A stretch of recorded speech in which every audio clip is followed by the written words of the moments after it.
Hello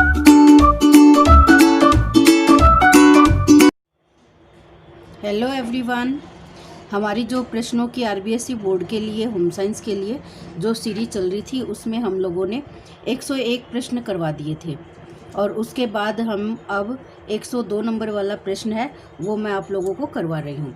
तो 102 number का प्रश्न रखा है मैंने, बचत के निर्धारक तत्व क्या है। बचत के निर्धारक तत्व है वो 3 बताए गए हैं आपकी बुक में। बचत करने की योग्यता, बचत करने की इच्छा और बचत करने की सुविधाएं। अगर ये तीनों ही चीज़ें होती है तो व्यक्ति है बचत है वो बहुत अच्छे तरीके से कर सकता है। अगर उसमें योग्यताएं नहीं हो तो वो बचत नहीं कर सकता, इच्छा नहीं हो तो भी नहीं कर सकता, अगर सुविधा नहीं हो बचत करने की वो कहाँ पे जमा कराए तो वो बचत करने में असमर्थ रहता है। आगे प्रश्न रखा है कि विनियोग का सूत्र बताएं। विनियोग का सूत्र होता है बचत प्लस ब्याज, यानी बचत जो हमने बैंक में पोस्ट ऑफिस में जमा की है उसके ऊपर हमें ब्याज मिला है तो ये हमारा विनियोग हो गया। जो बचत के ऊपर अतिरिक्त धनराशि प्राप्त होती है वो हमारी विनियोग कहलाती है। आय का सूत्र बताए, ये भी पूछा जाता है और साथ में बचत का है उसको भी सूत्र के द्वारा हमें पता होना चाहिए। आय हमारी होती है उपभोग व्यय प्लस बचत, दोनों का योग होता है वो हमारी आय कहलाती है। और बचत होती है आय में से हम उपभोग व्यय को घटा देंगे तो हमारी बचत बच जाती है।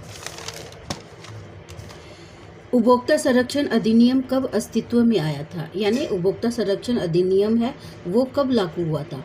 तो ये हमारा अधिनियम है 1986 में लागू हुआ था। ये भी प्रश्न बहुत बार पूछा जा चुका है।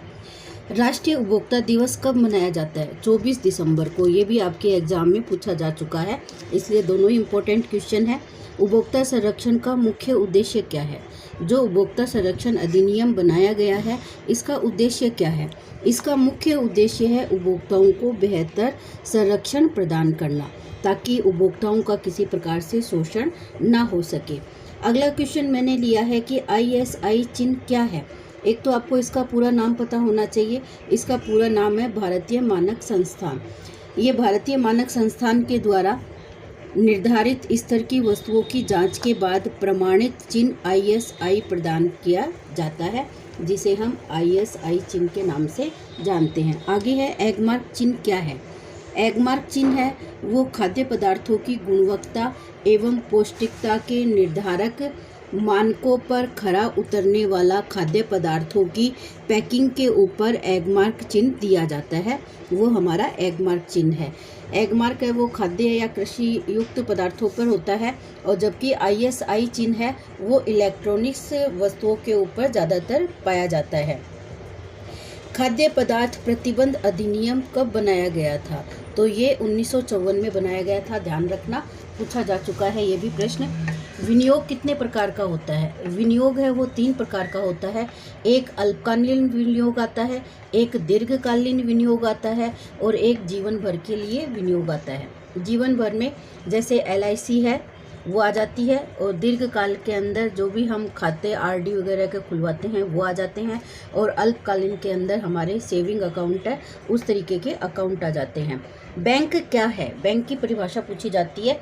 बैंक एक ऐसी संस्था है जो कि सुरक्षा का ध्यान रखते हुए ऐसे व्यक्तियों को ऋण देती है जिनके पास धन की आवश्यकता होती है और तथा ऐसे व्यक्तियों को जिनके पास अतिरिक्त धन होती है इनमें जमा कर सकते हैं। यानी 2 तरीके के कार्य हैं वो बैंक करती है। जो आगे मैंने प्रश्न रखा है वो यही रखा है कि बैंक क्या कार्य करती है।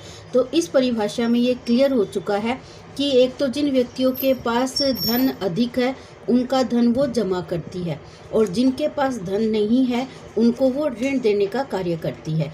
तो ये तो बैंक के मुख्य कार्य आ जाते हैं। इसके अलावा भी बैंक है वो बहुत सारे कार्य करती है, वो भी आप लोगों को पता होना चाहिए।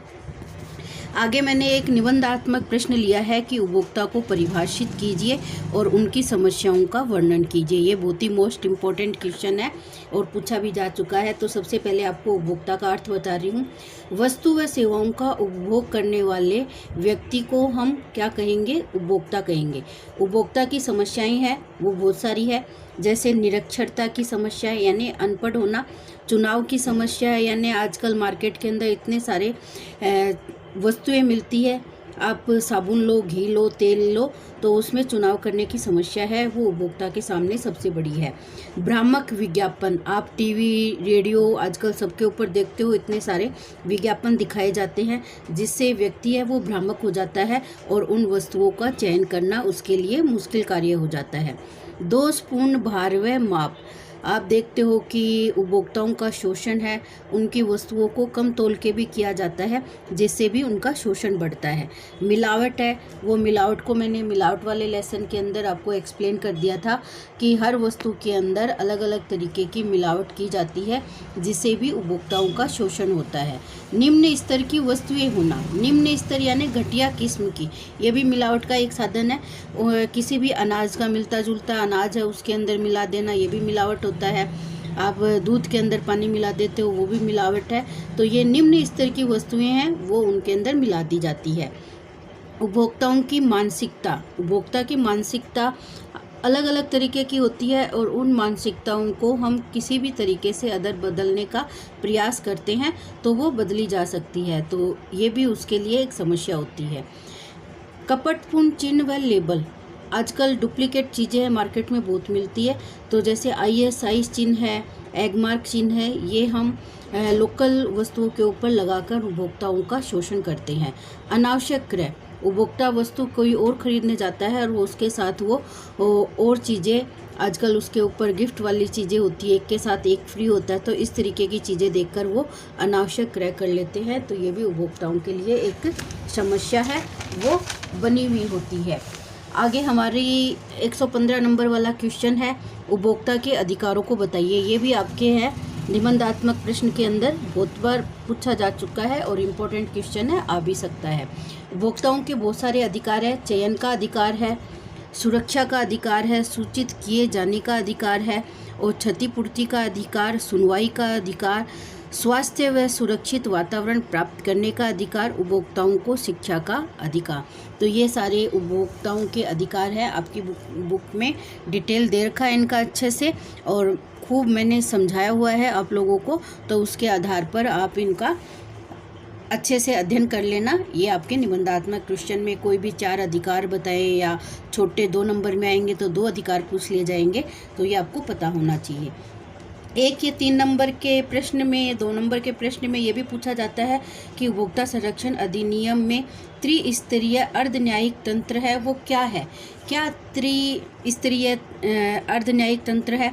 तो 3 स्तर है इसका, एक तो जिला स्तर पर, एक राज्य स्तर पर, एक राष्ट्रीय स्तर पर। तो जिला स्तर पर जो न्यायिक तंत्र है उसको जिला मंच कहा जाता है और राज्य स्तर पर है उसको राज्य आयोग कहा जाता है, राष्ट्रीय स्तर पर है उसको राष्ट्रीय आयोग कहा जाता है। और इसकी जो वित्तीय सीमा है वो जिला स्तर पर 20 लाख रुपए रखी गई है कि 20 लाख रुपए तक अगर किसी उपभोक्ता को वस्तु के नुकसान होता है तो उसकी भरपाई है वो इस जिला मंच के ऊपर अपनी शिकायत को दर्ज करवा के कर सकता है। राज्य आयोग पर 20 लाख रुपए से 1 करोड़ रुपए तक की जो भी मामले होते हैं उसकी सुनवाई है वो इस संस्था के अंतर्गत कर सकते हैं। राष्ट्रीय आयोग में 1 करोड़ से अधिक धनराशि वाले जितने भी मामले होते हैं वो अपनी वित्तीय सीमा का इसके अंदर अध्ययन कर सकते हैं। आगे एक प्रश्न और रखा है मैंने, ये आपका एक लेसन है, भारत सरकार ने सूचना का अधिकार अधिनियम कब लागू किया था? तो ये सूचना का अधिकार अधिनियम है वो 2005 में लागू किया गया था। इसके साथ ही आपको ये 4-5 अधिकार और पता होना चाहिए। भारतीय मानक संस्थान अधिनियम है वो 1952 में, आवश्यक वस्तु अधिनियम वो 1955 में, औषधि एवं मादक अधिनियम वो 1940 में, भार व माप अधिनियम है 1956 और 1976 में, बाजार व श्रेणीकरण अधिनियम है 1937 में, कृषि उत्पाद व ग्रेडिंग मार्केटिंग अधिनियम है वो 1937 में। तो ये आपका मैंने सिलेबस है, पूरे सिलेबस आपके 36 जो लेसन है बुक के, उस 36 लेसन का मैंने मोस्ट इम्पोर्टेंट क्वेश्चनों का एक कलेक्शन किया था जिसमें मैंने 117 क्वेश्चन है वो आप लोगों को करा दिए हैं। आपको ये क्वेश्चन तैयार कर लोगे तो इससे बाहर आपका कुछ नहीं होगा, इससे आपकी पूरी प्रिपरेशन है वो अच्छे तरीके से तैयार हो जाएगी।